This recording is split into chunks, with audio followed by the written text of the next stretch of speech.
ঢাকার কাছেই এমন এক জমিদার বাড়ি আছে যেখানে দাঁড়ালে মনে হয় সময় যেন হঠাৎ 200 বছর পেছনে ফিরে গেছে। আজ আমরা এসেছি মানিকগঞ্জের ঐতিহ্যবাহী বালিয়াটি জমিদার বাড়ি, বাংলার ইতিহাস, গর্ব আর হারিয়ে যাওয়া রাজকীয় জীবনের সাক্ষী। চলুন ঘুরে আসি বালিয়াটি জমিদার বাড়ি থেকে এবং জেনে আসি ওখানকার ইতিহাস ও ঐতিহ্য সম্পর্কে। বালিয়াটি জমিদার বাড়ি অবস্থিত মানিকগঞ্জ জেলার দৌলতপুর উপজেলায়। 18 শতকের শেষ দিকে এই জমিদার বাড়ি প্রতিষ্ঠা করেন কাশীনাথ রায় চৌধুরী। একসময় এই এলাকা ছিল অর্থনীতি, সংস্কৃতি ও প্রশাসনের গুরুত্বপূর্ণ কেন্দ্র। এই জমিদার বাড়ির স্থাপত্য রয়েছে ইউরোপীয় ও মুঘল ধাঁচের অপূর্ব মেলবন্ধন। বড় বড় স্তম্ভ, খোলা বারান্দা, উঁচু ছাদ সবকিছুই বলে দেয় জমিদারদের আভিজাত্য আর দক্ষতার গল্প। এখানে মোট প্রায় 60টি ভবন, প্রতিটির ব্যবহার ছিল আলাদা। এক সময় এখানে বসত রাজকীয় আয়োজন, নাচ, গান, নাটক, দরবার। জমিদার বাড়ির অন্দরমহল, অতিথিশালা, পূজার মণ্ডপ সবকিছুতেই ছিল নিয়ম আর আচার। এই বাড়ির দেয়ালগুলো যেন আজও শুনে রেখেছে সেই পদচারণার শব্দ। বালিয়াটি জমিদাররা শুধু জমির মালিকই ছিলেন না, তারা ছিলেন সমাজ সংস্কারকও।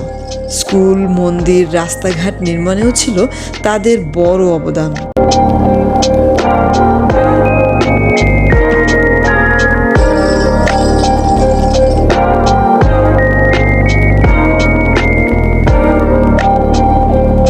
সময়ের সাথে সাথে কিছু অংশ ক্ষয়প্রাপ্ত হলেও এখনও দাঁড়িয়ে আছে গর্ব নিয়ে।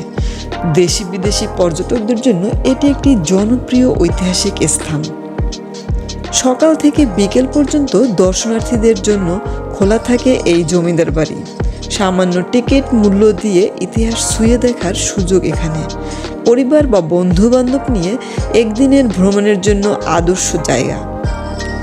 এই বাড়ির প্রতিটি ইট, প্রতিটি দেয়াল যেন নীরবে কথা বলে।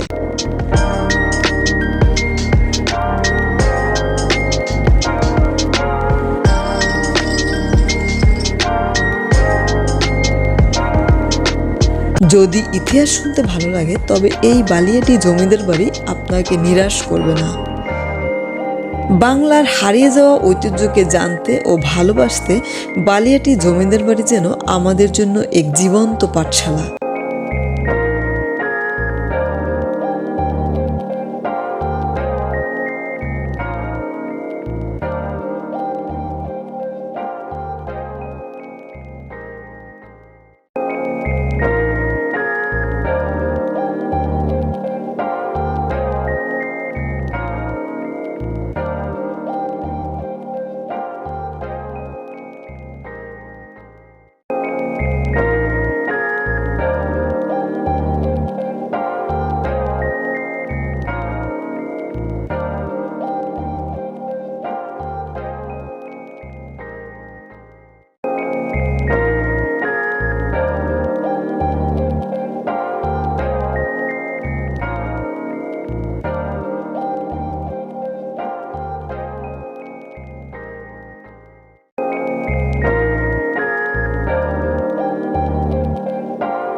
ভিডিওটি ভালো লাগলে লাইক, কমেন্ট ও শেয়ার করতে ভুলবেন না। আল্লাহ হাফেজ, বাই বাই।